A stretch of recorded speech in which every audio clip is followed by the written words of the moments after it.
इसी अक्टूबर के महीने में पिछले साल इजराइल रोश हशाना का न्यू ईयर फेस्टिवल मना रहा था तो हमास ने नरसंहार किया। एक साल बाद फिर इजराइल का वही त्योहार आया तो ईरान ने 181 मिसाइलें और रॉकेट्स दाग दिए। इजराइल ने ईरान पर अभी पलटवार नहीं किया है। इजराइल की जमीनी जंग अभी लेबनान में चल रही है क्योंकि हिजबुल्लाह ने आज सुबह भी 100 रॉकेट्स इजराइल पर दागे हैं। इस बीच ईरान और इजराइल के बीच जुबानी तनातनी बढ़ती जा रही है। ईरान ने इजराइल के पीएम नेतन्याहू समेत 11 लोगों को मारने का हिट लिस्ट जारी किया है तो इजराइल ने सही वक्त सही समय पर ईरान को सबक सिखाने की चेतावनी दी है। इजराइल ने ईरान की ओर से किए गए बिना उकसावे के हमले की निंदा नहीं करने वालों को इजराइल की धरती पर कदम नहीं रखने देने का ऐलान किया। यहां तक कि संयुक्त राष्ट्र के महासचिव एंटोनियो गुटेरेस की भी इजराइल में एंट्री बैन करने की बात कही है। हालांकि कल रात हुए हमले के बाद अमेरिका से लेकर ब्रिटेन तक ने इजराइल के साथ पूरी ताकत से खड़े रहने की बात कही है।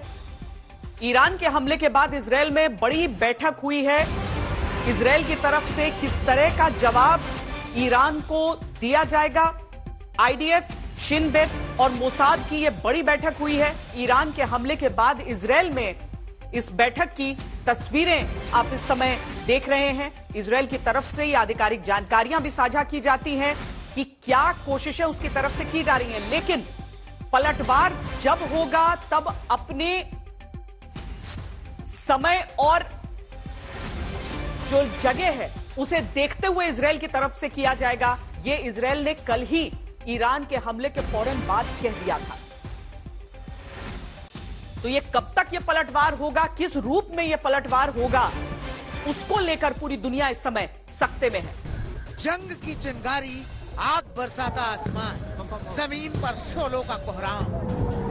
इजराइल की खामोश जमीन, ईरान के शहरों में जश्न की रात। कहीं बरसता बारूद, कहीं बजते ढोल ताशे।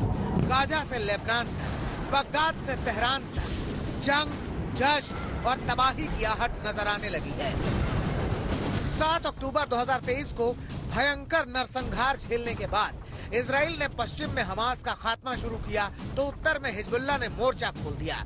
इजराइल ने नसरल्लाह का नासूर मिटाया, तब तक पूरब से ईरान ने हमले कर दिए। ईरान का हिसाब अभी बाकी ही है कि दूर खाड़ी से यमन के हूती भी हुंकार भर रहे हैं।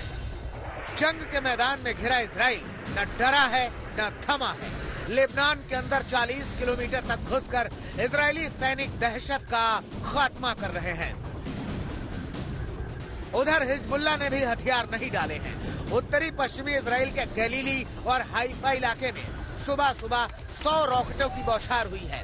अब हालात ये हैं कि इजराइल कह रहा है कि ईरान से बदला लेगा, ईरान कह रहा है कि हमला हुआ तो छोड़ेंगे नहीं, हिजबुल्लाह कह रहा है कि जंग बाकी है, अमेरिका कह रहा है कि हम इजराइल के साथ हैं, हूती कह रहा है हम इजराइल के खिलाफ हैं, ब्रिटेन कह रहा है हम इजराइल के साथ हैं। अब ईरान को पलटवार का डर है। उसने अपने एयर स्पेस बंद कर दिए हैं। ईरान की ओर से बार बार धमकी भरे लहजे में बयान आ रहे हैं। ईरान के संसद के स्पीकर मोहम्मद बागर गालिबफ ने कहा है कि ईरान इजराइल के किसी भी संभावित पागलपन के लिए तैयार है और ईरान ने एक अप्रत्याशित योजना तैयार की है जिसमें चेतावनी दी गई है कि इजराइल की आक्रामकता के प्रति भविष्य की कोई भी प्रतिक्रिया पूरी तरह से अलग स्तर पर होगी। ईरान की ओर से अप्रत्याशित योजना और अलग स्तर की प्रतिक्रिया का क्या मतलब है, ये इजराइल और अमेरिका ही समझ सकते हैं। वैसे ईरान ने खुद को न्यूक्लियर पावर समझता है और ऐसे में अलग स्तर की प्रतिक्रिया के बड़े मायने भी हो सकते हैं। एक तरफ इजराइल ईरान से खामनेई सत्ता को पलटने का संकल्प ले चुका है, दूसरी तरफ अमेरिका ने खुलकर इजराइल का साथ देने का ऐलान कर दिया है। तो ईरान के सर्वोच्च नेता अयातुल्लाह अल खामनेई इस पूरे विवाद के पीछे अमेरिका और यूरोप को जिम्मेदार ठहराते नजर आते हैं। लेबनान से अशरफ वानी के साथ आज तक ब्यूरो।